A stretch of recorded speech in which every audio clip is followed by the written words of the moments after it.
Эрхэм үзэгчдээ танил хүн нэвтрүүлгийн шинэ дугаар эхлэхэд бэлэн болсон байна. Тэгэхээр бид өглөөний 8 цагт 10 минут дутуу байна. Яг энэ үед Төрийн банкны гүйцэтгэх захирал Бацаахантай уулзахаар банкныхын өмнө ирээд байна. Тэгэхээр ер нь энэ удаагийн нэвтрүүлэгт оруулахаар төлөвлөсөн. Яагаад вэ гэхээр ойрын хугацаанд банкуудын хугацаа итерсэн, чанаргүй зээлийн хэмжээ өссөн. Дээр нь үндсэн хуулийн цэцээс нэгэн шийдвэр гаргасан нь 8% зээлийг зогсоохтой холбоотой болчихлоо.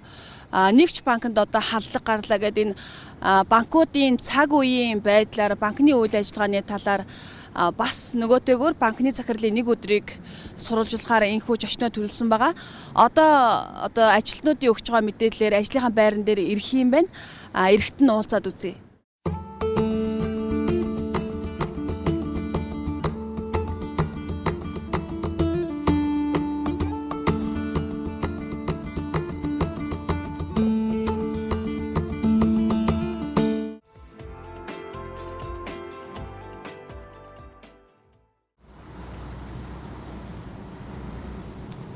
Сайн байна уу та? Сайн байна уу.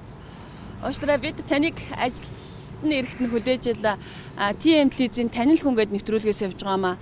Тэгээ таны нэг өдрийн ажилтай танилцуул ямар вэ? Бид ямар нэгэн байдлаар таны ажилд саад болохгүй. Ер нь банкны захирлын нэг өдрийн яаж өнгөрдөг юм бэ гэд сурвалжлах боломж байна уу? Таны цаг зав ер нь хэр вэ? Ер нь тусгайлан цаг гаргаад бидэнд яриа өгөөч гэхгүй. Зүгээр л одоо бодит таны ажлыг сурвалжлах юм. За одоо нэгэн ярьсан юм чинь тгий да. Болохгүй юм байхгүй. За хамт орхоо. За.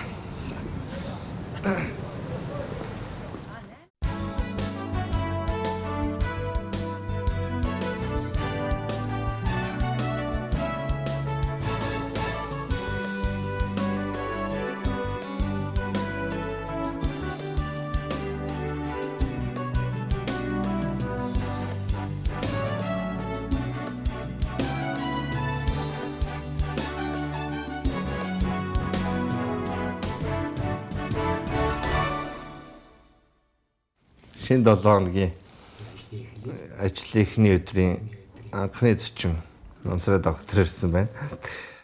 Зарим манай энэ мундаг харилцагчид бол эдийн засгийн нөхцөл байдал ямар байна? Цаашдаа би ямар зүйл төрөнгө оруулалт хийвэл зүгээр банкнд хадгалуулсан дээр үү? Яасан дээр үү гэдэг ингээд бас санал бодол солилцсон. Дунд хугацааны төлөвлөгөө стратеги юу байна уу? Ойрын үед Монгол эдийн засаг хаашаа явах гэж байна уу? Банкны систем ямар байна уу гэдэг ингээд мэдээлэл авдаг.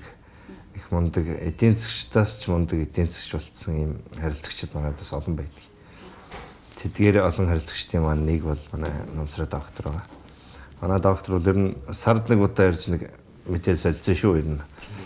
Яг энэ банкны захирлын нэг өдөр яаж өнгөрдөг юм болоо гэдэг их сонирн байл да. Би таны гадуур яваад ах юм болоо эсвэл дотроо өрөөндөө суугаад ах юм болоо. Өнөөдөр ер нь ямар ажилтай байна?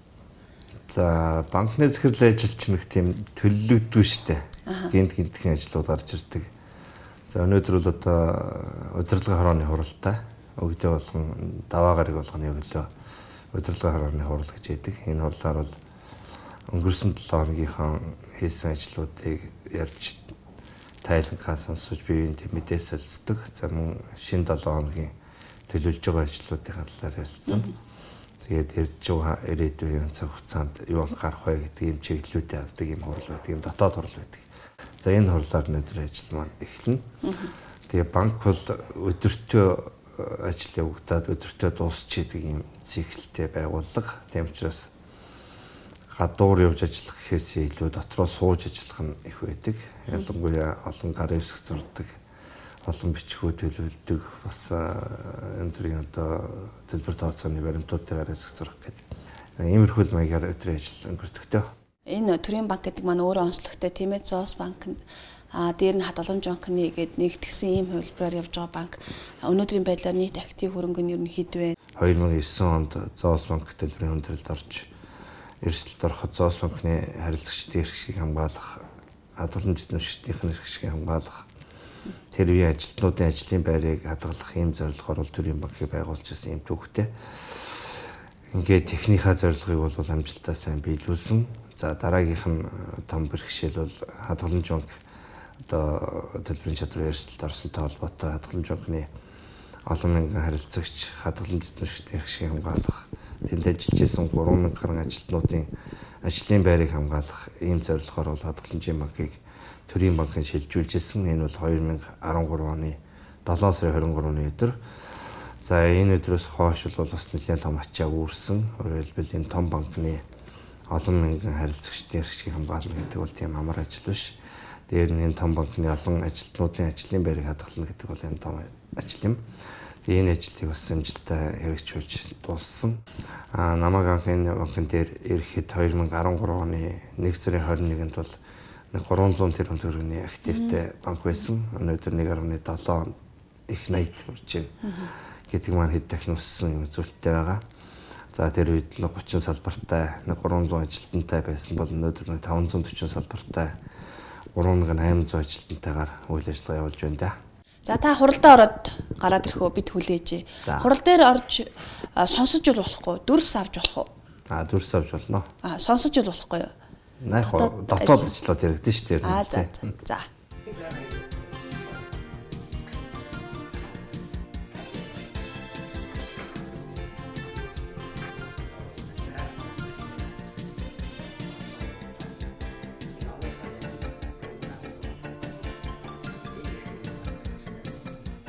Тийм хорийн хурал бол одоо би энэ төрийн банкнд ирснээс хойш бол 163 дахь удаагийн хурал болж байна да.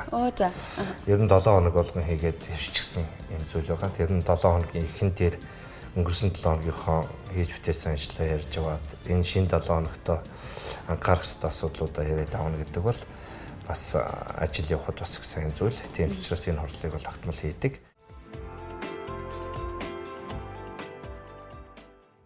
Төрийн банкыг ховчлана гэд олон жил ярьж байна дөө тий. 16 оны төсөв дээр ховчлохоор 75 тэрбум төгрөгийг тусгасан байгаа. Төрийн банкны төрийн сангийн 25% нь ногдох тэр хэсгийг 75 тэрбум төгрөгөөр одоо борлуулж улсын төсөвт орлогыг нэмэгдүүлнэ гэсэн ийм л зүйл одоо батлагдчихсан байгаа. Тэгэхээр энэ тооцоогоор харах юм бол төрийн банкны өнөөдөр ховчлогдох үн бол хамгийн багадаа 300 тэрбум төгрөг байна. Түүнээс дээш байна гэсэн ийм санаа. Тэгэхээр энэ бол яг зөвхөн төсвийн тухай хуулийн тэр орлого тал дээр л тусгацсан тоо байхгүй. Түүнээс өнөөдөр төрийн банкыг ховчлох тухай шийдэл бол гараагүй байна. Энэ ховчлох эсэх тухай шийдвэр бол засгийн газрын түвшинд яригдаж бас их хурлаар орж эцэлэн шийдэгдэх ийм процедур. Тэгэхээр энэ ховчлох тухай эцсийн шийдэл гараагүй учраас одоо бол би та бүхэнд бас илүү юм ярих боломжгүй. Тэгэхээр ер нь энэ эдийн засгийн хүндрэл маань маргааш ч юм арилжахгүй тий. Бас 1-2 жилдээ өргөлжилж магадгүй гэдэг ийм эдийн засгийн прогноз байгаа. Яг ийм одоо эдийн засгийн хүндрэл үүссэн энэ үед эдийн засгийн гол энэ артерийн одоо судас улсын арилжааны банкуд яаж ажиллах ёстой юм бэ? Зээлийн хумих ёстой юм уу? Эсвэл хэвийн хэмжээнд аль болох чадлаараа олгоод явах болцоотой юм уу? Зээл хумин гэдэг ойлголт нь бол өөрөө харьцангуй ойлголт шүү дээ. Өөрөөр хэлбэл зах зээлийн нийгэмд бол зээл өөрөө угаасаа хязгаартай. Зах зээлийн нийгэмд чинь хязгаарлагдмал хэрэгцээг хязгааргүй нөөцөөр хэрхэн яаж хангах вэ гэдэг асуултанд хариулдаг нийгэм байхгүй юу. Тийм учраас өдөр тутам бол бидний хэрэгцээ бол хязгааргүй. Хэрэгцээгээ хангах нөөц маань хязгаарлагдмал байгаа учраас өдөр тутам проблемтай тулгарч байгаа. Энэ бол эдийн засаг хямарч байна уу, хямрахгүй байна уу, сайхан байна уу гэдгээс үл хамааран.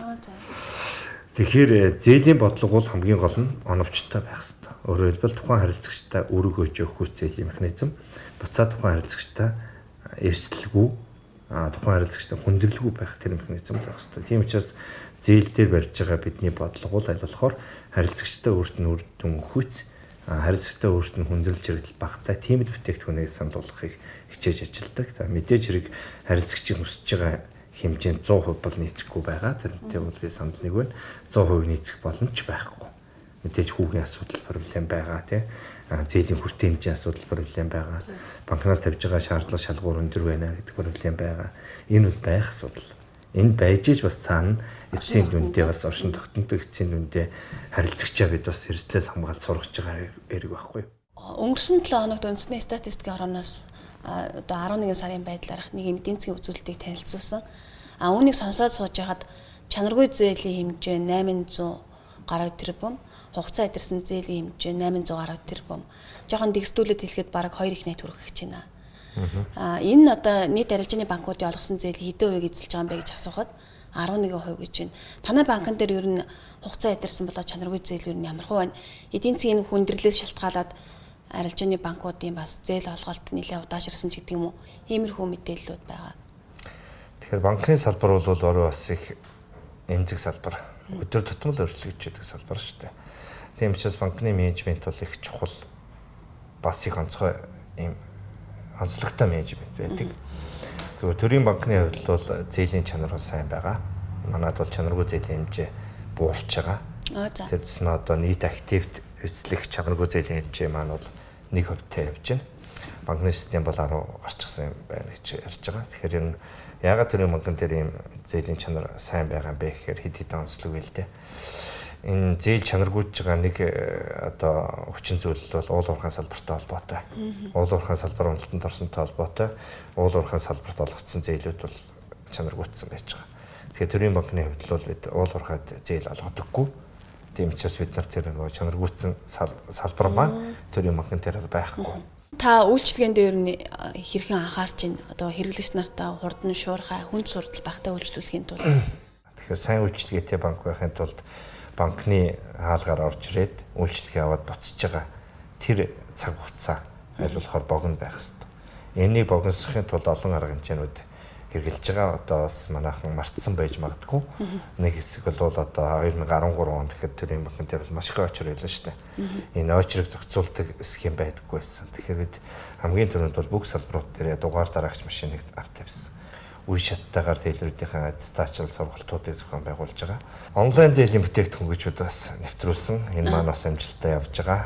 Энэ бүтээгдэхүүнийг бид бас хадгаламж орцсон зээл дээр эхэлж туршиж нэвтрүүлж байгаа. Өөрөөр хэлбэл интернетээр ороод өөртөө зээл олголт хийж болно гэсэн үг.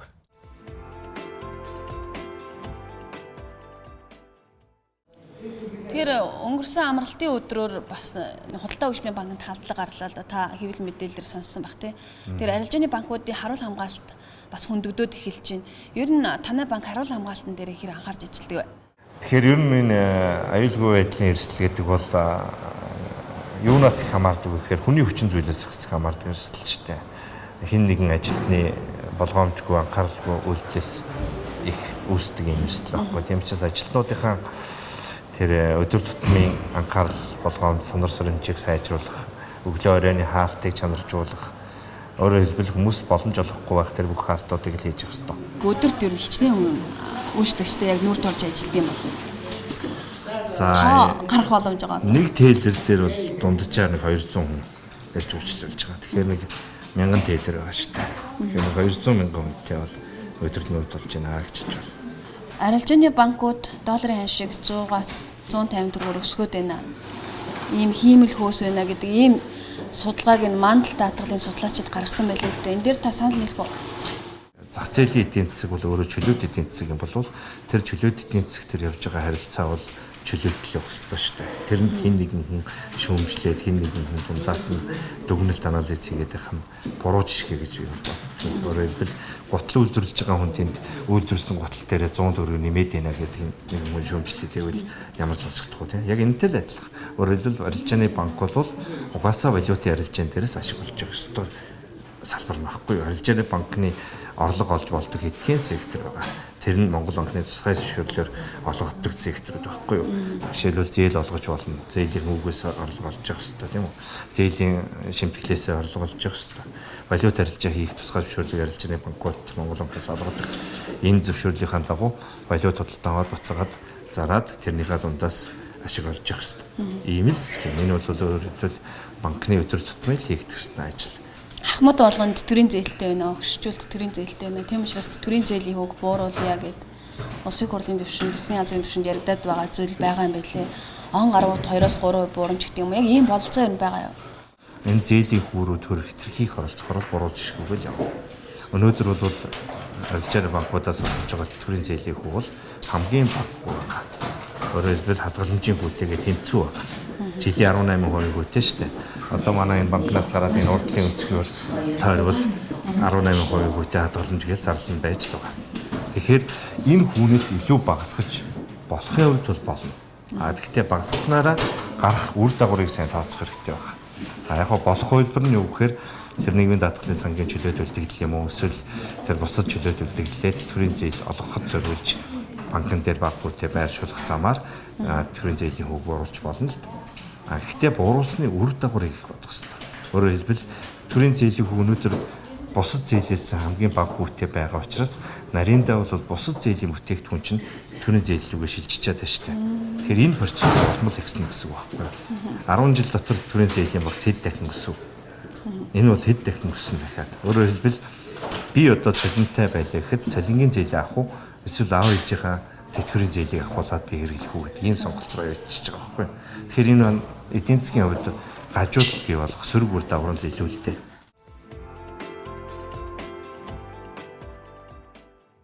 Танай ажилчид ер нь хэр хоцорж байна? Яг энэ салбар дээр хичнээн ажилладаг юм бэ? Энэ салбар дээр үү? Одоо ингээ энэ байшин. Энэ байшин дөө. Энэ бол нийтээр 400 хүн ажиллаж байгаа. За. Тэгэл ийшээ хуруугаа игээд өглөө ирсэж уралдаал хуруугаа игээд энэ хэр хоцорж байна? Тэгвэл нөрөө хуруугаа хийж бүртгүүлнэ. Хоцорно. Гэхдээ энэ бол нөгөө автомат бүртгэлийн систем учраас хоцорсон хүмүүсийг нь цайлан шууд асгчихж байгаа. Нэг цагийн 1 минутын хэдээр тэгэл тэр хүний цалин өөр штэ.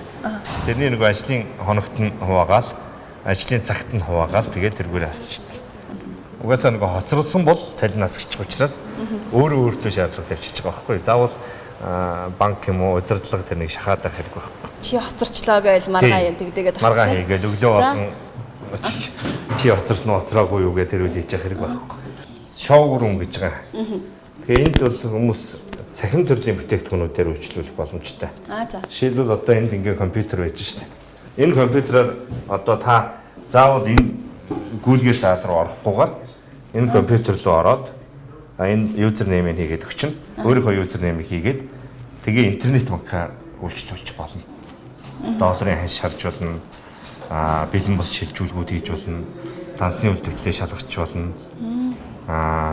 Банк хоорондын шилжүүлэгч хийж болно. Гар утсаа ашиглаа тийм. Энэ дээр одоо энэ гар утснууд дээр дураараа ингэж үйлчлүүлж болно гэсэн үг байхгүй. Тэгээ яг хөө энэ өрөөнд бол бас нэг манай банкнд одоо ашиглаж байгаа энэ пост терминалууд ингэ тавьсан байгаа. Ер нь пост терминал чинь бас шинжлэгдээл байгаа байхгүй. Тэгэхээр ийм пост терминалууд ашиглаж ирсэн байна. Хуучин ашиглаж ирсэн пост чинь бүрстэй том юм байна тийм. Энэ 2003-аас 2010 онд ийм том юм дээр картоншуулж ялла шүү дээ. Намтрыг тань харж хагаад орон нутгийн банкнаас бас банкнд ажиллаж байсан гэдэг тийм. Орон нутгийн банк энэ хотын бас энэ салбар банкуудын хооронд ялгаа асар их үү. Мэдээж нөгөө үйлчлүүлж байгаа хүмүүс маань өөр болохоор үйлчлэгийн ч гэсэн өөр л явах бах тийм. Тэгэлгүй явах уу? Зах зээлээ дагаад юм чинь өөрчлөгдөж байгаа шүү дээ. Тэгэхээр би ч орон нутгийн банкны захирлаас анх ажлын гараагаа эхэлсэн. Ер нь банкны системд бүхэл албан тушаалуудад дэвшиж ажилласан бидний хэлтсийн захирал, газрын захирал, дэд захирал, орлогч захирал, тэгээ гүйц захирал гэдэг. Тэгээд бүхэл захирлыг хийсэн. Тэгэхээр орон нутагт ажиллахын давуу талууд бас их бий. Яг нөгөө харилцагчтайгаа тулдаг, өдөр тутам харьцдаг учраас орон нутагт ажиллахын давуу тал бол их бий. Ер нь орон нутагт ажиллаж би бас банкер болсон хүн шүү. Ер нь орон нутагт ажиллана гэдэг бол их олон зүйлийг бас мэдж чаддаг. Хөрсөн дээрээ буудаг байхгүй. Одоо энэ дээрээ ингээд удирдлагын дээд түвшин шийдвэр гаргана гэдэг бол орон нутгаар мэддэг байж гаргаж байгаа шийдвэр бол илүү их хурдтай амьдрал дээр нийцсэн бас үр дүнгээ өгсөн шийдвэр болдог. Ер нь албан цэцлэгааны цонхоор амьдралыг харах их амархан байдаг шүү дээ. Тэгээд тэр нь өөрөө эргээд гаргасан шийдвэр маань хөрсөн дээрээ буухгүй зогцож өгөхгүй ийм сөрөг талтай. Тэгэхээр орон нутагт ажиллаж байсан давуу тал маань энд бас хэрэг болдог. Орон нутгийн зах зээл, Улаанбаатарын зах зээл хоёр бол эрс ялгаатай. Ер нь орон нутаг зүгээр эдийн засаг шийдсэн хүн Улаанбаатар дээр эдийн засаг шийхэд бас хүн шүү. Орон нутгийн онцлог нь бол хүнээ таньдаг, удам судраар нь мэддэг. Бараг л нэрийн сонсоод энэ хүн зээлгэж болох нь болохгүй нь гэдгийг бараг тодорхойлчихно. Хинийхний хүн гэдэг. Улаанбаатарын зах зээл дээр бол шууд тэгээ тодорхойлж чадахгүй. Тийм учраас бусад аргачлалуудыг ашиглах шаардлага үүсдэг. Гэх мэтлэнгийн ялгаатай зүйлүүд бол олон бий. Төрөөс мөнгөний талаар баримтлах болгох дээр зээлийн хөв бууруулахаар батлагдсан тий 16-нд. Он гарангуут бүх зээлийн хөв буураад эхлэх юм уу? Өргөс авсан юм шиг тэгж ярьчлагдахгүй л тий. Зээлийн хүүг бууруулахын тулд тодорхой арга хэрэгслүүд ашиглах ёстой. Түүнээс биш төр ч юм уу ямар нэгэн засгийн газрын юм уу их хурлын тогтоол гараад зээлийн хүү буурчдаг зүйл бол биш. Зээлийн хүү буурахад нөлөөлөхүйц тийм таатай орчныг бүрдүүлэх тийм эрх зүйн орчин боломжуудыг бий болгох хэрэгтэй. Өөрөөр хэлбэл тэр зээлийн хүү гэдэг энэ бүтээгдэхүүний үн дотор байгаа бодиттой зардлуудыг бууруулахад нь тусалцаа үзүүлэх хэрэгтэй байхгүй. Жишээлбэл хадгаламжийн хүн дээр яаж бууруулж болох юм? Одоо банкны гарч байгаа зардлуудыг яаж бууруулж болох юм? Бусад тэр банкны эрсдлийн түвшинг яаж бууруулж болох юм? Тийм бодиттой зүйлүүд дээр нь өөрчлөлт хийж өгвөл зээлийн хүү аль болохоор хурдан буурах боломжтой. Ер нь арилжааны банкуд л зээлийн хүү бууруулахгүй гэдэг хэдийцсэн нөгөө талд нь нэг хэсэг хүмүүс бууруулаач гэгээд мэтгэлцээд байгаа юм биш шүү дээ. Арилжааны банкуд ч гэсэн зээлийн хүү бууруулахын төлөө л ажиллаж байгаа. Одоо 2000 онд зээлийн хүү жилийн 60% байлаа шүү дээ. Энэ 60%-ээс өнөөдөр 20% хүртэл буурлаа шүү дээ. Энийг хэн бууруулсан? Хэн нэгэн хүн бууруулахыг шахаагүй шүү дээ. Арилжааны банкуд өөрсдөө л хийсэн. Зах зээлээрээ зохицуулагдаад явах юм уу? Зах зээлээрээ зохицуулагдсан зүйл байхгүй юу? Яг сайн мэдээлэл аммаар байна. Тухайн цэцгийн шийдвэр бол одоо би 8% зээлтэй байлаа. Миний ойр дээр банкнд байлаа. Би орон сууцаа түрээслүүлсэн чинь банкнаас заавал асуудаг. Тэрийг л асуудгүй болёо. Тэр хүн орон сууцаа зүгээр л банкнаас асуухгүйгээр зүгээр л одоо бусдад ингээд түрээслүүлэх, зөвхөн түрээслүүлэх гэдэг заалт. Ийм юмыг мушгаад байна гэж тайлбарлаад байгаа шин. 3 зүйл байгаа. Банкнаас асуухгүйгээр түрээсэлж болно. За. Банкнаас асуухгүйгээр бусдад шилжүүлж болно. Шилжүүлж болох юм уу? Болно. Шилжүүлнэ гэж байгаа шүү дээ. Дээр нь банкнаас асуухгүйгээр давхар барьцаалж болно гэж байгаа байхгүй. Банк ганцхан эрсдэл яриад байгаа юм биш. Энэ бол ганцхан банкны ч эрсдэл биш. Банк ч нь бол нэг талдаа хадгаламж эзэмшигчдийн мөнгийг найдвартай хадгалах үүрэг үлээсэн байгаа. Нөгөө талдаа найдвартай гэсэн зээлдэгч нартаа зээл олох эрхийг үлээсэн байгаа байхгүй. Тэгэхээр танд өгж байгаа зээлийн нэг төгрөгч нь нөгөө талд нь банкнд итгэж мөнгө хадгалуулж байгаа доржийн мөнгө байхгүй. Тэгэхээр доржийн мөнгийг эрсдэлгүй байлгахын тулд банкын зээлийн эрсдлийг ярихаас аргагүй байхгүй. Тэгэхээр хүмүүс бол энгийн ойлгохоор банкуд л ингэж байгаа юм шиг ойлгоод байгаа. Банкны цаана харилцагч байгаа. Уулзалтсан уу? Банкны төлөөлөлд уулзтаад ер нь цаашдаа яах юм бэ? Одоо өнөөдрийн байдлаар танадаар 8% зээл зогссон байна уу? Өнөөдөр манайх уулзсааг байна. За. Яг уулзалт байх уулзсан дөө ярилцсан. Жишээлбэл одоо түрээсэл гэдэг дээр чинь орлогын өөрчлөлт гарчиж байгаа учраас эрсдэл үүсэж байна. Бусдад шилжүүлж болно гэж байгаа байхгүй. Шилжүүлэх гэдэг чинь би одоо төрийн банкнд нэг зээл авчингуудаа хаан банкнд авчиал нөгөө байрыг орд ирэг тавиал. Өөр нэг банкнд авчиал тавиал явах юм уу тий? Тэгэхээр чин тэр асуудалтай юм байна. Чи асуудал үүсгэж байгаа шүү дээ. Тэгэхээр тэр нь эрсдлийн түвшинг нэмчихэж байгаа байхгүй. Тэгэхээр зээлийн хүү дагаад нэмэх хэрэгтэй. Өөрөөр хэлбэл би танаа зөвхөн зээлээ төлөө шиг танилаа уцтдаг байсан бол одоо танаар дамжуулаад дахиад нөгөө шилжүүлсэн хүмүүс рүү чинь давхар уцтдаг. Нэгэсэндөө би нэг л хүнтэй нэг л удаа уцаар ярих зардал гарч ирсэн бол 3-4 хүнтэй зардал гарах нь шүү дээ. Тэгээд дараа нь тэр байр чинь хинч барьцаалаад хичнээн зээл авцсан байсан билээ гэдг нь мэддэхгүй учраас эрсдлийн төвшин маань өсөө явж байгаа байхгүй. Эдийн засгийн салбарт энэ маань өөрөө тий том зүйл болох нь шүү дээ тий. Цаашдаа ер нь банкуд одоо 8% болио ч гэдэг юм эсвэл нэг жоохон харцансан байдалтай байгаа юм уу? Мэдээж хэрэг банкуд болгоомжтой хандж байгаа байх. Болгоомжтой хандхаас чаргагүй. Гэхдээ энэ бол 2015 оны 12 сарын 9-өөс өмнө олгогдсон зээлүүд дээр бол нөлөөлөл байхгүй шүү дээ. Тэр чинь бол өмнөх хуулиараа явж байгаа. 9-өөс үндсэн хуулийн цэцгийн их судлалын уралдааны шийдвэр гарсан учраас 9-ний өдрөөс эхлээд энэ шийдвэр маань төдөлсөж байгаа хэрэг. Ямар шийдвэр? 8% олгох нь уу? Тэр иргэний хуулийн заалт. Тэр барьцааны тухай хуулийн заалтан дээр ерөнхийдөө үндсэн хуулийн цэцээс үндсэн хууль зөрчиж байна гэдэг дүгнэлт гаргацсан шүү дээ. Тэгэхээр зөрчиж байгаа заалтууд нь төдөлсөж байгаа байхгүй юу?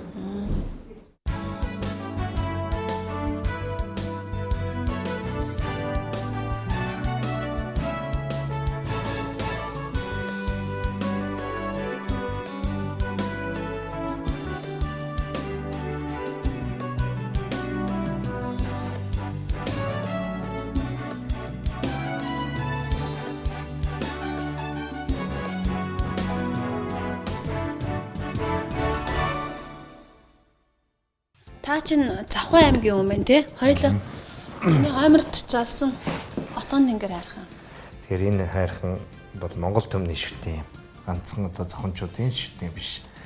Тэгээ би бол бас гэр орондоо ажил дээрээ энэ хайрхнаа бас харж шүтэж энэ хайрхнаас эрч хүч энерги авч ингэж л явдгийн. Миний хобби бол ер нь энэ бүхийн түүх гэдэг бол Монгол хүний л түүх байдаг. Би бол бүхэд их дуртай. Яагаад тэгэхээр Монгол эр хүний тэр сайхан гүндүүгүй шин чанар, Монгол эр хүний тэр зан заншил, тэр эр хүний мөн чанар бол дэг жаяг энэ бүх зүйлүүд Монгол бүхэд шингэж үлдсэн байдаг.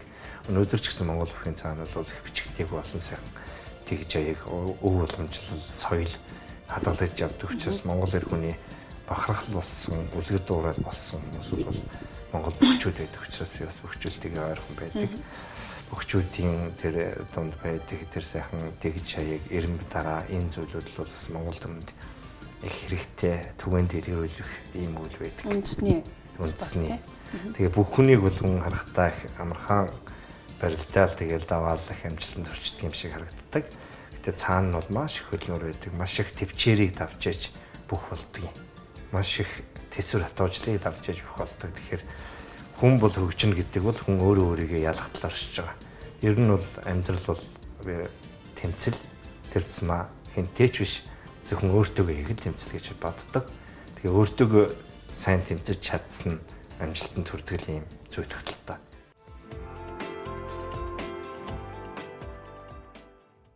За өглөөнөөс хойш таны өрөөнд суулаа та нэлээл гарын үсэг үйлдвэрлэж байна. Ер нь бол өдөртөө хичнээн гарын үсэг зурчиж байна. Бас энэ та түрүүнд ярьжсэн те гарын үсэг гэдэг зүйл яар талд ингээд зурж байгаа боловч харагдаж байгаа нь хэлбэр боловч яар талдаа маш том хариуцлага гэж. Тий. Гарын үсэг хүн хариуцлага. Тэр зэсмэ банкны гарын үсэг гэдэг бол голцуул цаана мөнгө явж идэх учраас маш том хариуцлага байдаг. Өдөрт би нэг 300-аас 500 гарын үсэг зурж байгаа. Ер нь ачаал ихтэй өндөр олон салбар нэгжтэй, олон гүйлгээтэй ийм банкны хавьтал бол ер нь ачаал ихтэй л дээ. Тэр болгон гүйлгээнд дээр би зурхгүй ч гэсэн гол мэдээллүүд дээр бол зурж идэг. Тэгэхээр ер нь энэ арилжааны банкуд иргэдтэй зээл олгохдоо тэр мөнгийг юунд зарцуулж байна гэдгийг мэдээж шинж байгаа бах те. Зориултын бусаар зарцуулаад байна гэдэг нь иргэд өөрсдөө санхүүгийн мэдлэг тааруу байгаатай холбоотой ч гэдэг юм уу. Яг энэ иргэдийн санхүүгийн боловсролд анхаарах үүрэг бас байх уу? Энэ чиглэлээр ажиллах ёстой юу? Ер нь зээл авъя гэдээ ирсэн болгонд юм уу эсвэл барьцаатай болгоно зээл аваад идэх юм биш л дээ. Ер нь бол зээл олох уу, эс олох уу гэдэг хамгийн ихний шалгуур бол тухайн харилцагчийн санхүүгийн мөнгө урсгал нь зээлээ төлөх чадвартай байна уугүй юу гэдгийг тооцох асуудал гэж байна. Тэхийн тулд зээлийг юунд зориулж гэнэ үү гэдэг асуудал тавигдчихж байгаа. Зээлийн зориултыг хянана гэдэг нь банк хэрэг шиг хамгаалах гэж хянаад байгаа биш. Зээлийн зориултыг хянана гэдэг бол харилцагчийн хэрэг шиг хамгаалах гэж явж байгаа зүйл байхгүй юу? Өөрөөр хэлбэл дараа нь тэр зээлийг эргүүлэн төлөхөд харилцагчид хүндрэлгүй байх тийм мөнгө урсгалыг тооцож зээл олох ёстой. Энэ нь бол тухайн харилцагчийн юунд зориулах гэж байгаа гэдгээс нь хамаарат ямар бизнес байна уу, ямар салбар байна уу гэдгээс хамаарат буцаагаад орж ирэх орлого нь хамаарч байгаа. Тийм учраас тэр ирээдүйн орлогыг төсөөлөхийн тулд зориултыг ханддаг. Төсөөлөхийн тулд зориултын дагуу зарцуулахыг бас банк шаарддаг байхгүй юу? Ер нь мөнгийг олохоосоо зарах нь хэцүү шүү дээ. Мөнгийг зарах бол амархан юм шиг хүмүүст санагддаг л да. Гэхдээ зөв зарсан мөнгө бол буцаж орж ирдэг. Буруу зарсан мөнгө буцаж орж ирдэггүй. Тэр тусмаа буруу зарсан мөнгө буцаж араасаа зардал болж идэг. Дарамтанд оруулдаг тийм. Муу зардал гэдэг ойлголт байдаг. Тийм учраас зөв зарцуулах нь хамгийн чухал. Зээл бүхэн өөр биш. Зээл бүхэн муу зүйл биш. Зөв зарцуулж байгаа зээл бол хөрөнгө оруулалт болдог байхгүй. Зөв зарцуулж байгаа зээл бол тэр хүмүүсийн хөгжлийг дагуулж ирдэг. Тийм учраас гарцаагүй иргэдийн санхүүгийн боловсрол гэдэг зүйл бол их чухал. Тэрсмаа манайх шиг ийм улс орны хувьд бол зах зээлийн харилцаанд шилжээд 20 гаруй жил болж байгаа. Энэ цаг хугацаанд бол бид нар жижиг өрхийн санхүүгээс өсвөлээд том корпорацийн санхүү хүртлээ ер нь санхүүгийн мэдлэг боловсрол дутмаг явсан хിവэрэл байгаа. Тийм учраас банк бол бас нэг үүрэг нь бол харилцагчтай бэлдэх, харилцагчийнхаа санхүүгийн мэдлэг боловсролыг дэвшлүүлэх ийм чиглэлийн ажлыг бол банк бас хийх ёстой. Юун ч учраас төрийн банкн дээр миний бас нэг эхлүүлсэн ажил бол иргэдийн санхүүгийн боловсролыг дэмжих аян гэж ийм ажил эхлүүлсэн. Энэ аяны хүрээнд бол бид бас нэг телевизийн 10 гаруй цуврал нэвтрүүлэг бэлтгэж олон нийт хүргэлээ. За түүнээс гадна бас иргэдийн санхүүгийн боловсролыг дэвшлүүлж чиглэсэн олон сургалтуудыг зохион байгууллаа. Гарын авлагууд бэлдлээ. Өрхийн санхүүгийн дэвтэр гэж ийм дэвтрийг шинээр бас бэлдэж харилцагчтай хүргэж байна. Энэ дэвтрийг бэлдсэнээр ямар ач холбогдолтой юм бэ гэхээр өрх гэр өдөр тутам гарч байгаа зардлуудаа бүрдгээд яваад байгаа хамгийн чухал байна. Бүрдгсэн зардал дээр анализ хийж болдог. Зардлаа бүрдэхгүйгээр анализ хийх боломжгүй.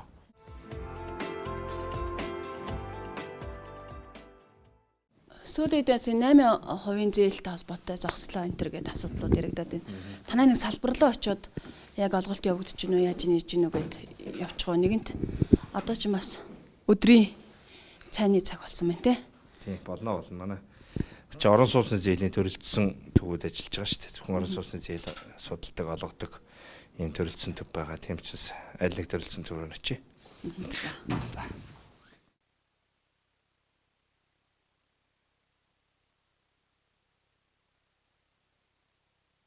Энэ гадуур байгаа бэлэн мөнгөний автомат машинууд те. Эдгээр нэг гүйлгээ их болгондоо нэг үлдэгдэл шалгах юм бол 100 төгрөг, гүйлгээ хийх юм бол 500 төгрөг гэд энийг ер нь иргэд авахгүй байж болдгоо болоо гэд маш их асуудаг юм л да.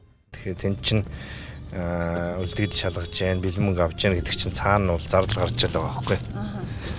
Үгүй наадхан цахилгааны зардал гарч байгаа, тэр машиныг ажилуулах зардал гарч байгаа, тэр машины аюулгүй байдал эрсдлээс хамгаалах зардал гарч байгаа. Тэгээ бэлэн мөнгөний зузаатгал хүргэлт авалтын зардлууд гэдэг гарч байгаа учраас зардал гарч ил байгаа бол тодорхой орлого авч л байх хэрэгтэй. Энэ бол зах зээлийн харилцаа.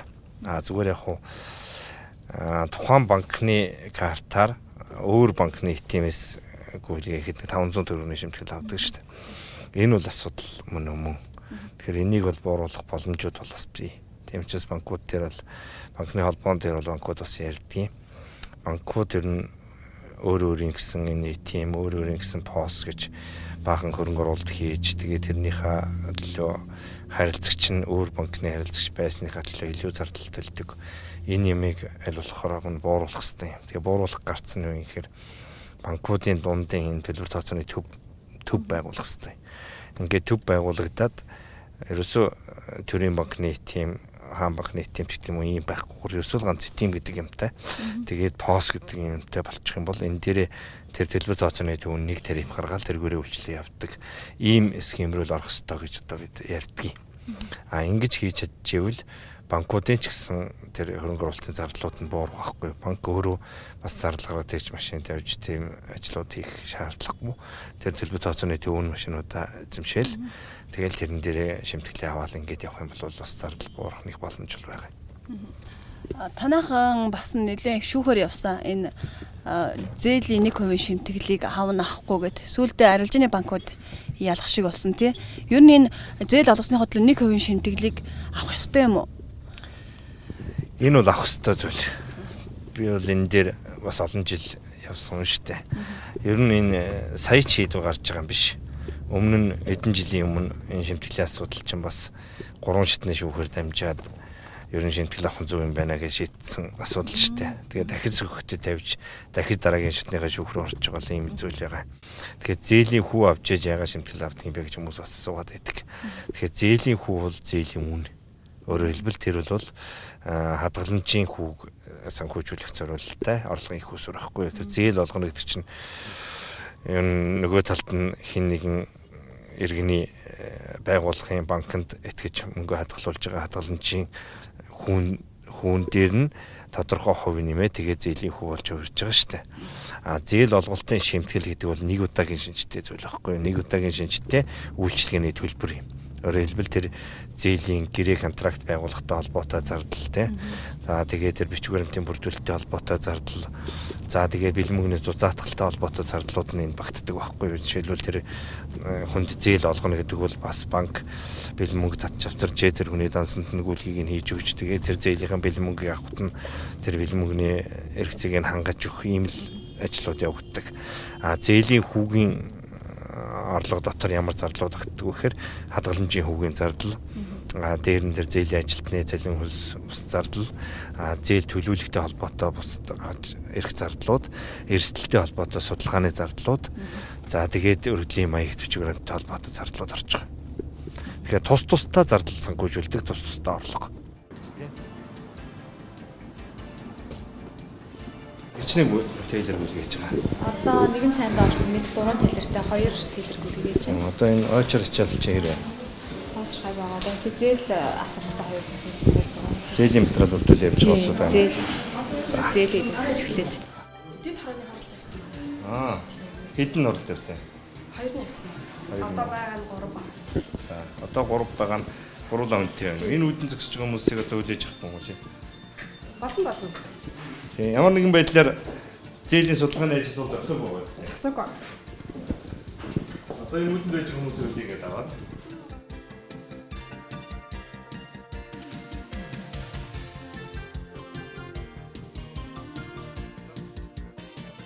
Манайх бол 2 ийм төрөлдсөн төв байгаа орон сууцны зээлийн төв. Энэ нэг нь эднийх, нөгөөх нь хараа тооцооны төв гэдэг. Хамгийн анх энэ хоёр нэгжийг төрөлдсөн төв болгож байгуулж энэ орон сууцны зээлийг дагнаж олгож ирсэн. Одоо бол бид нар ахаад энэ төрөлцсөн төвөөр нэмсэн байгаа тийм. 4 болгоцсон байгаа. 4 нэгжээр хэмжүүл болгож байгаа. Зээлийн материалыг аваад хэд хоногийн дотор шийдвэрлэж өгч байна вэ? За энэ хугацаа бол яг шууд хэлэхэд бас хэцүү. Өөрөлдвөл тэр харилцагчийн өгч байгаа материалаас бас их хамаарж байгаа шүү дээ. Зарим нь бол шаардлага хангах материал байна. Зарим нь хангахгүй материал байна. Зарим дээр нь нэмэлт одоо материалаас бүрдүүлэх шаардлага үүсдэг. Тийм учраас энэ дээр бол яг хугацаа хэлэхэд бол хэцүү. Одоо танаа дээр жишээлбэл яг материалаа бүрэн бүрдүүлээд өгсөн нөхцөлд хэд хоногт орон сууцны зээлийн шийдвэр гарч байна. Бид нэр дотоод журмынхаа дагуу бол Материалыг бол 100% бүрдүүлсний дараа л угаасаа судалгаанд авч байгаа. Тийм тэгэхээр нэг тийм удах одоо 100 ажлын 5 хоногтой салбарын хорооны шийдвэр бол гаргачих боломжтой. Манай салбарын хувьд зүгээр Детроны болохоор нөө эрсдлийн дүгнэлтэд тооцоогоор ажлын 7 хоногтой бол болчихж байгаа гэсэн үг. Анхнаасаа материалыг авахдаа нэгч материал дутуугүйгээр харилцагчаас авж байгаа учраас харьцангуй нөгөө удлаа барьлаа гэд цувж уудаг нь баг болчихж байгаа л гэсэн үг байхгүй. Тийм болохоор удлаа гэдэг гомдол сүүлийн үед бол харьцангуй гайгүй байгаа л гэсэн үг тийм. Тэгэхээр танай энэ салбар дээр бол бас өнөөдрөөс ачаал нэмэгдэж байна гэдэг таны салбарын захирал мэдээ танд ярьж байна те. Тэгэхээр ямар учир шалтгаантайг нь бас сонслоо. Яг энэ нөгөө ипотекийн зээл 8% зээл зогсож байна гэдэг ийм мэдээллүүд иргэдэд бол нэлээ хүрчихсэн байх шүү дээ тий. Тэгэхээр өнөөдөр бол энд ачаал нэмэгдэж байна гэж байна. Энэ маань бол тэр цэцгийн шийдвэртэй холбоотойгоор банкуд бас эргэлзээ үүссэн.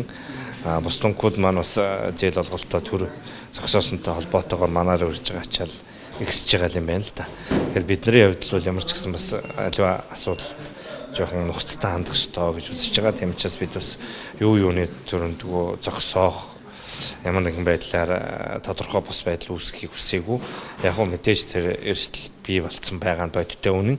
Тэр эрсдлийг бууруулах чиглэлээр тодорхой төвшөнтэй ярьж байгаа, ажиллаж байгаа юмнууд байна. За тэрнээс болоод энэ хүмүүс охирж болохгүй учраас бид бол үйлчлэгээ үзүүлж яхан зүйтэй гэж үзсэн байгаа. Тийм учраас манаар урьж байгаа ачаал бас эрс нэмэгдсэн байгаа. Өнгөрсөн хугацаанд ер нь танах ипотекийн 8% зээл хичнээн иргэн дотлого. За улсын хэмжээнд бол 75 мянган иргэнд олгосон ийм дүн байгаа. Тэгээд энэ дээрс бол манайх бас нэг 20 мянган иргэнд олгосон ийм статистик байгаа юм. Тэгэхээр 8% зээлийг анх засгийн ганцаас гаргахдаа 8 дээр нэмэх нь 1, хасах нь 1 гэд инфляцийн түвшин тогтун байх юм бол доошо буурах болцоотой гэж мэдгээд байгаа. Тэгэхээр өнөөдрийн байдлаар бол инфляцийн түвшин нэг оронтой тоонд байна, тогтун байна. Хүү яагаад буурахгүй байна гэдэг асуулт байна. Тэгэхээр хүүд нөлөөлдөг олон хүчин зүйл бийл та ганцхан инфляц биш. Инфляц гэдэг бол нэг л үзүүлэлт нь. Тэр нь бол эдийн засгийн ерөнхий эрсдэл, хууль эрх зүйн эрсдэл, харилцагчийн өөрийнх нь хүчин зүйлийн эрсдэл, зах зээлийн эрсдэл гэдэг ингээ олон хүчин зүйлийг хардаг. Тэгэхээр инфляц буюу нэг хүчин зүйл нь эерэг байгаа. Бууруулахад эерэг үзүүлэлттэй байна гэсэн үг. Гэтэл эдийн засгийн хүчин зүйл нь сөрөг байгаа. тухайн үеийн 7-8% өсөлттэй байсан эдийн засаг өнөөдөр 3% хүртээгүйтэй өсөлттэй болсон байна гэдэг маань сөрөг нөлөөлж байгаа гэсэн үг. Дээр нь саяын энэ хууль эрхцэн орчны эрсдэл маань бүр тодорхойгүй бус байдлыг бий болгочлаа шүү дээ. Тэгэхээр энэ бол бас эрсдлийн түвшин нэмэгдүүлж байгаа. Тэгээд зах зээлийн түвшний эрсдэл бас байна. Одоо өөрөөр хэлбэл Улаанбаатарын хувьд бол орон сууцны нийлүүлэлт их байна. Эрэлт нь бол харьцангуй бага байна. Тэгэхээр ийм хүчин зүйлүүдээс хамаарат одоо бол орон сууцны зээлийн хүүг бууруулах бололцоо бол байхгүй байна. Харин зүгээр яг өсгөх, нэмэгдүүлэх нөхцөл байдал бол үүсчихсэн байгаа. Гэхдээ журмынхаа өрөө 8 дээр нэмэх асах нэг гэдэг төвшөндөө шүү дээ. Гэхдээ өнөөдөр бол Монгол банкч тэр, мэгч тэр, банкуч тэр 8% бол нэмэгдүүлэх шийдвэр бол гаргаагүй, нэмэгдүүлэх тухай бол яриаггүй байгаа. Ер нь цаашдаа энэ эдийн засгийн эрхцэн орчин тодорхой бус болоод байх тусмаа бол энэ зээлийн хүүг нэмэгдүүлэх нөхцөлийг бас бий болгоод байна шүү дээ. Саяын эцсийн шийдвэр чинь бол их олон хүчин зүйлийг хөндөж байгаа. Ямар төвчний эрсдлүүд бий болгож байгаа вэ гэхээр юун түрүүнд зээлийн барьцааны үүргийн гүйцэтгэлийг сулруулчихж байгаа. Өөрөөр хэлбэл барьцаагаар хангагдах баталгаан суларчиж байна гэсэн үг шүү дээ. Дахиад давхар барьцаалаад байх боломж нь нэгчлээ. Барьцааны зүйлээ бусдад шилжүүлэх боломж нь нэгчлээ тийм үү. Тэгээд дээр нь банкнаас огт асуухгүйгээр барьцааныхаа зүйлийг түрээслэх боломж нь нэгчлээ. Түрээслэх гэдэг маань бол тэр орлогын тооцоонд авсан байсан орлого өөрчлөгдөх боломжтой болчихж байгаа байхгүй. Тэр нь эерэг өөрчлөгжөөл сайн.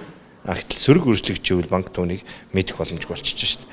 Тэгэхээр ийм эрсдлүүд маань эргээд эрсдлээс хамгаалах зардлыг нэмэгдүүлэх нөхцөл бий болгочихж байгаа. Эрсдлээс хамгаалах зардал нэмэгдэнэ гэдэг бол зээлийн хүн нэмэгдэхээс өөр аргагүй байдал руу түлхчихж байгаа ийм л өөрчлөлт болчиход байгаа юм л да.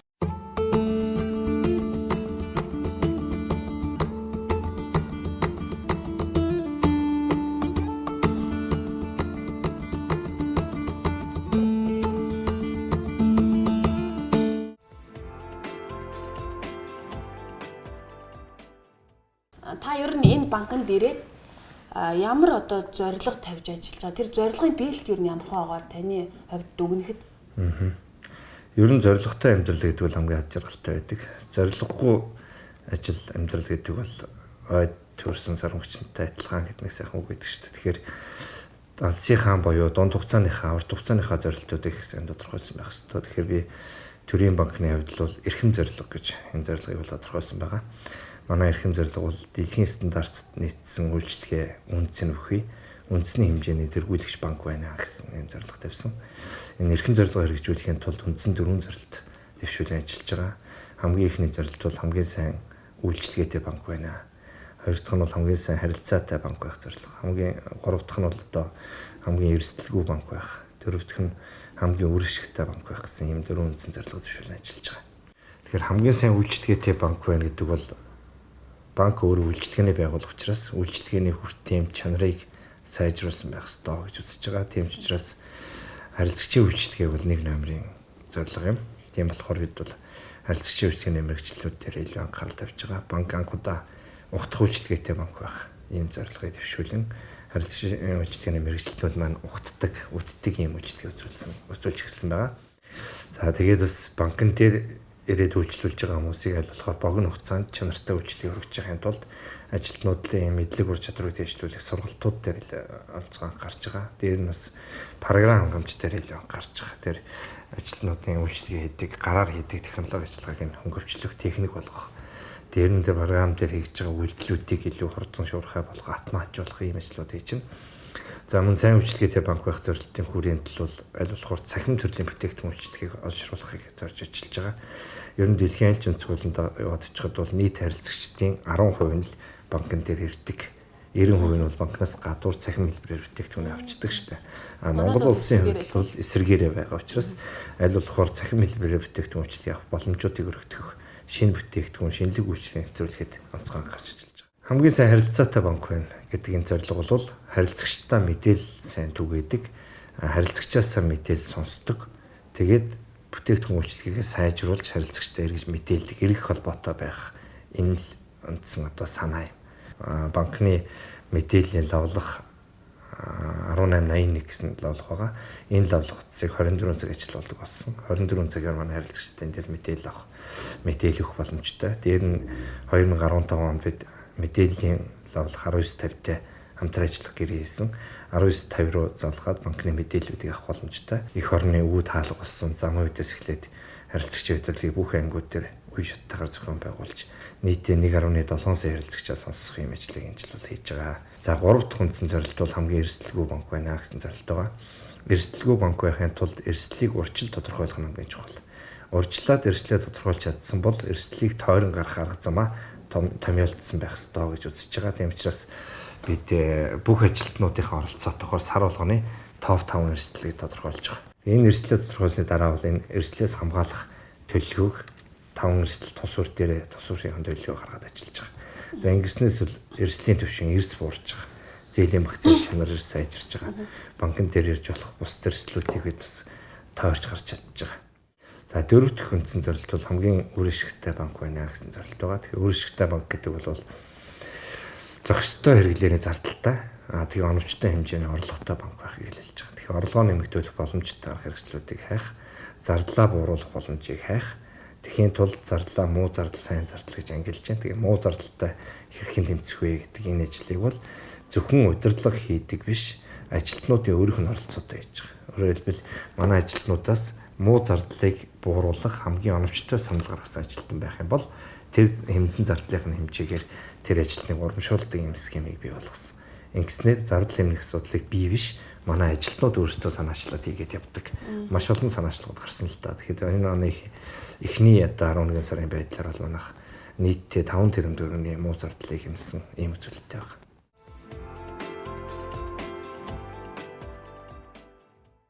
Өдөржин тантай хамт байлаа өглөө 9 цагаас хойш. Одоо цаг 5 цаг 50 минут болж байна. Одоо ажил дууссан биз дээ? Болоогүй одоо 6 цагаас дараагийн оролдоо орно. Оо за. Дотоод бас 2 газрын ажилтнуудын орол байгаа. Ер нь бол банкны ажилтан чинь бол хурал дундлаа интердэг шүү дээ. Хурал уулзалт. Тэгээ харилцагчийн уулзалт. Тэгээд лөө бичиг баримтын бодлогоор явсаг гэдэг.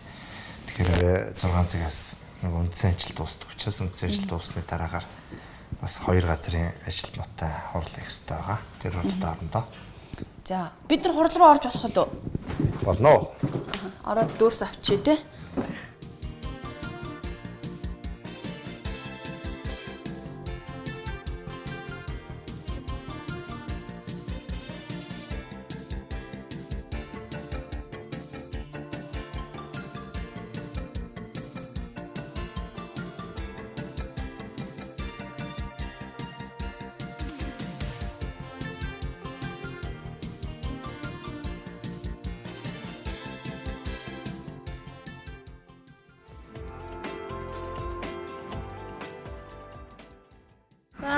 Зочин маань хурлаас гараад ирлээ.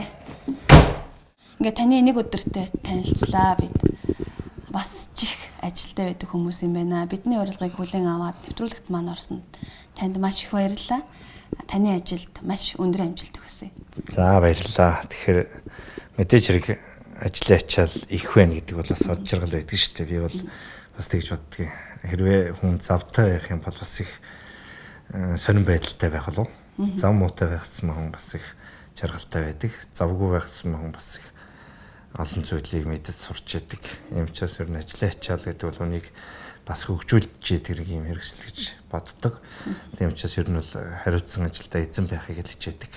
Тийм болохоор ажлын цаг, амралтын цаг гэхгүйгээр ер нь бол дараагийн ажил ундраад явж яадаг. Тэгэхээр сая бол дотоод хурал байсан. Хурлаа хийгээд дуслаа. Тэгэхээр одоо бас нэг хэсэг гар хэвсэг зураг ажил руугаа орно. Гэртээ ярих бол бас дуусаа боёо. Дараагийн юмнууд байгаа шүү дээ. Одоо чинь цаана бас харилцагч хүлээсэн байдаг. Цаана бас хамт ажиллагааны хүлээлтүүд байж байгаа. Цаана бас тодорхой хариу өгөх ёстой асуудлууд байдаг учраас оройд нь дуусгаж амжуулах хэрэгтэй болдог. Би өглөө бас хэлжсэн банкны ажил бол өглөө эхлээд оройдоо дуусдаг. Маргааш өглөө дахиад шинэ хэрэг хэлдэг юм ажил учраас маргааш гэж хойшин тавих эрх байдгүй ажил. Тийм болохоор оройных ажлыг бүрэн дуусгаад тэгэл гарна да. За танд баярлалаа. За баярлалаа. Амжилт хүсье.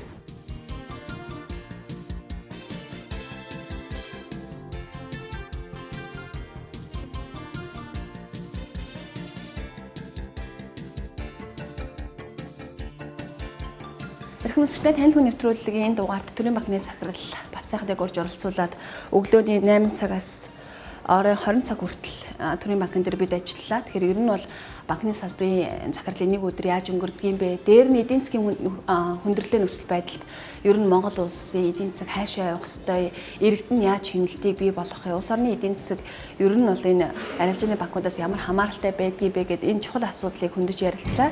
Танил хүн нэвтрүүлгийн шинэ дугаар энэ хүрээд өндөрлөж байна. Анхаарлаа хандуулсан үзэгч та бүхэнд баярлалаа.